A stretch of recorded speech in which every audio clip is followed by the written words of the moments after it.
बाबा। कई सालों पहले हमारे घर से कुछ ही दूरी पर एक डार्लिंग फैमिली रहती थी। उनकी फैमिली में 3 बच्चे थे। उनके नाम थे जैन, माइकल और वेंडी। वेंडी हमेशा अपनी माँ को बताती थी कि किस तरह से पीटर पैन उसके कमरे में बांसुरी बजाता था। माँ हमेशा उससे कहती थी कि ये सब एक वहम है। कमरे में पत्ते भी दिखाई देते थे जो उसे उलझन में डाल देते थे। वेंडी हमेशा से कहती थी कि पत्ते पीटर पैन से गिरते हैं। एक रात जब उसके माँ बाप घर से बाहर गए हुए थे और बच्चों को घर पर अकेला छोड़ा था, जब उन्हें नींद आई वो सारे सो गए। पीटर पैन कमरे में आया और उन पत्तों को ढूंढने लगा जो वो कमरे में छोड़ गया था। उसी वक्त वेंडी जाग गई। पीटर पैन, मैं तुम्हारा ही इंतजार कर रही थी। आप असली हैं ऐसा कोई नहीं मानता। वेंडी ने पत्ते वापस कर दिए जिन्हें वो पीटर के लिए छुपा रही थी। उसे पीटर बहुत पसंद आया। वेंडी, क्या मैं तुम्हें एक अनोखी कहानी सुना सकता हूँ? मुझे नकली कहानी नहीं सुननी है। मैं एक पीटर पैन बनना चाहती हूँ। उसी वक्त पीटर की छोटी दोस्त परी टिंकरबेल खिड़की से अंदर आई।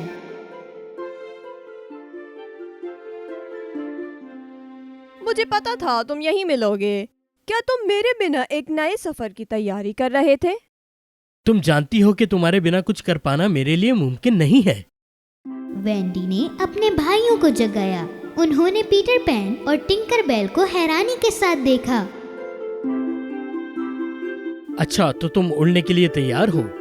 टिंकरबेल ने परों की मिट्टी फेंकी और वो सारे हवा में उड़ने लगे और सबने एक साथ घर छोड़ दिया। बच्चे नेवरलैंड की तरफ जा रहे थे।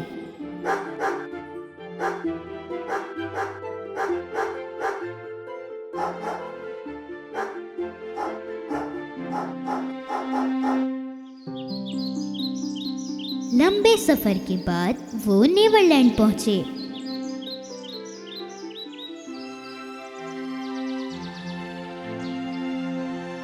जल परियां, जंगली जानवर, पाकिस्तानी समुद्री डाकू और खोए हुए लड़के भी थे। उन सब में सबसे खतरनाक थे captain hook. Captain hook Peter pan का दुश्मन था। इसकी वजह ये कि एक बार जब वो लड़ रहे थे, पीटर ने उसका हाथ काटा था और एक बड़े मगरमच्छ ने वो खा लिया था। उसके हाथ के साथ उसने घड़ी भी निगल ली थी और इसीलिए मगरमच्छ हमेशा टिक टॉक आवाजें करता था। इसलिए कैप्टन हुक को हमेशा पता चल जाता था कि मगरमच्छ आसपास है, उसकी टिक टॉक आवाज की वजह से। उसे अपनी दूरबीन से चारों तरफ देखते हुए उसे सामने की पहाड़ी पर पीटर पैन बच्चों के साथ नजर आया। उसने फौरन अपने आदमियों को बम फेंकने का हुक्म दिया। पीटर पैन और बच्चों का बम से निकलना बहुत मुश्किल था। टिंकरबेल, तुम बच्चों को किसी महफूज जगह ले जाओ, मैं हुक को देखता हूँ। टिंकरबेल को वेंडी से बहुत जलन होती थी, इसलिए वो उसे पीटर पैन से दूर रखना चाहती थी। उसने एक बहाना बनाकर उसने वेंडी को पहाड़ी पर छोड़कर जैन और माइकल को वो एक महफूज जगह ले गई। उन तीनों में से एक लड़के ने वेंडी को दूर से देखा और उसे दुश्मन समझकर मार दिया। उसी वक्त पीटर पैन कैप्टन हुक से लड़ रहा था, लेकिन अचानक उसका हाथ खाने वाले मगरमच्छ को देखकर वो डरकर वहां से भाग गया। जब पीटर पैन वापस आ रहा था, तब उसने वेंडी को चट्टानों पर बेहोश पड़ा देखा। वो बहुत परेशान हो गया। खोए हुए लड़कों को बहुत दुख हो रहा था जब उन्हें पता चला कि वेंडी दुश्मन नहीं बल्कि पीटर की दोस्त थी। मैंने बच्चों को तुम्हारे हवाले किया था। टिंकरबेल को भी बहुत दुख हुआ और उसे महसूस हुआ कि उसने बहुत गलत किया है। मुझे माफ कर दो पीटर, दोबारा ऐसा नहीं होगा, मैं वादा करती हूँ। खोए हुए बच्चों ने वेंडी और उसके भाइयों के लिए बहुत अच्छा घर बनाया। रात में वो सभी पेड़ों के नीचे सोते और वेंडी की कहानियाँ सुनते और पीटर घर के बाहर निगरानी करता था। एक दिन जब वो चट्टानों पर आराम कर रहे थे, उन्होंने समुद्री डाकू को आते हुए देखा। उन डाकुओं ने पाकिस्तानी शहजादी को अपना गुलाम बना लिया था। पीटर पैन और उसके लड़के उसे बचाने के लिए चले गए। उनके और समुद्री डाकुओं के बीच बहुत लड़ाई हुई।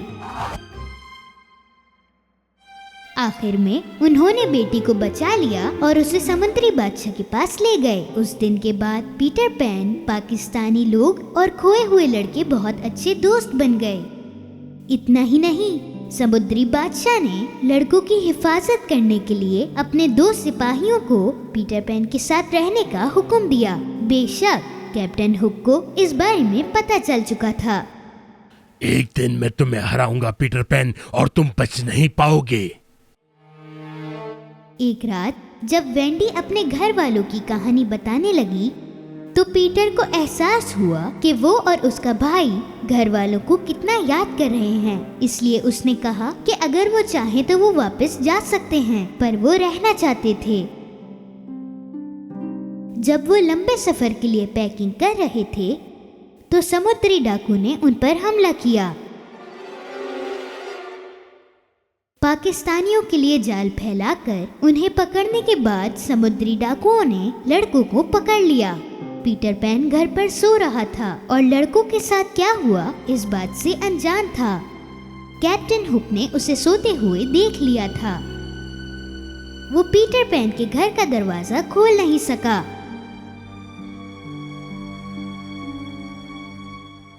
फिर भी उसने साथ लाया जहर दरवाजे के नीचे डाल दिया, जिसकी वजह से पीटर देर तक सोता रहा।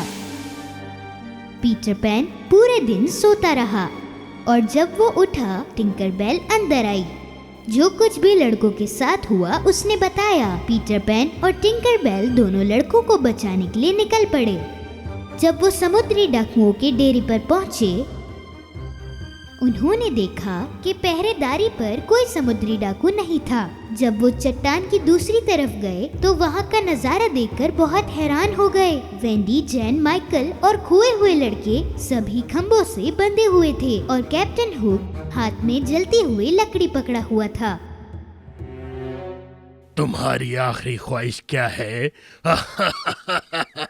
वेंडी, जो सबसे बड़ी थी, उसने बोलना शुरू किया। मेरे दोस्तों, मेरे आखिरी अल्फाज वही होंगे जो तुम्हारी माँ ने तुम्हें बताए थे। अगर आज वो यहाँ होती तो कहती कि डरने की कोई बात नहीं और बहादुरी से अपनी मौत का सामना करो। बहादुर बनो, सच्चाई की हमेशा जीत होती है, हमेशा।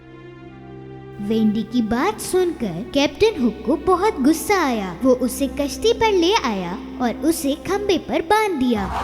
उसी वक्त पीटर पैन और टिंकरबेल लड़कों को बचाने के लिए वहाँ आ पहुँचे और उसी वक्त पाकिस्तानी समुद्री डाकू भी वहाँ आ पहुँचे। इससे पीटर पैन बहुत खुश हुआ क्योंकि उनकी मदद से उन्होंने लड़कों को बचा लिया। अब वेंडी को आजाद करवाने का वक्त था। पीटर पैन और लड़के कैप्टन हुक के जहाज पर पहुँचे, जहाँ कुछ ही समुद्री डाकू बचे हुए थे, और जब उन्हें एहसास हुआ कि वो पिट जाएंगे, वो जहाज से कूद गए।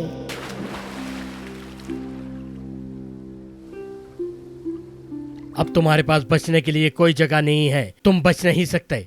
पीटर पैन और लड़कों ने कैप्टन हुक की तरफ बढ़ना शुरू किया ताकि वो पीछे की तरफ जा सके, और अचानक उसने एक आवाज सुनी। वो आवाज जिसका उसे सबसे ज्यादा डर था। डर के मारे जब कैप्टन ने पीछे मुड़कर देखा तो मगरमच्छ उसका पानी में गिरने का इंतजार कर रही थी। बचाओ! पलक झपकते ही वो कश्ती के दूसरी तरफ भागा और पानी में कूद गया। जितनी जल्दी हो सका उसने तैरना शुरू किया। पीटर पैन और लड़के हंसने लगे। उस वक्त से कैप्टन हुक का जहाज अब लड़कों का था और उनके कैप्टन अब पीटर पैन थे। हम आपके हुक्म के लिए तैयार हैं कैप्टन। चलो चलते हैं। लड़कों ने रस्सियों को उतार दिया और जहाज के बांध खुद ब खुद खुलने लगे। चलो टिंकर बेल, उड़ते हैं इन बच्चों के घर की तरफ। बच्चे ये सुनकर बहुत खुश हुए। वेंडी, जैन, माइकल अपने घर वालों के पास जाने वाले थे जिन्हें वो बहुत याद कर रहे थे। टिंकर बेल ने परों की मिट्टी फेंकी। अचानक जहाज हवाई जहाज बना और आसमान में उड़ने लगा। वेंडी घर जाने के लिए और उन्हें पीटर पैन, टिंकर बेल और नेवरलैंड के बारे में बताने के लिए बेचैन थी। उस दिन से नेवरलैंड उनका दूसरा घर था और पीटर पैन उनका सबसे अच्छा दोस्त।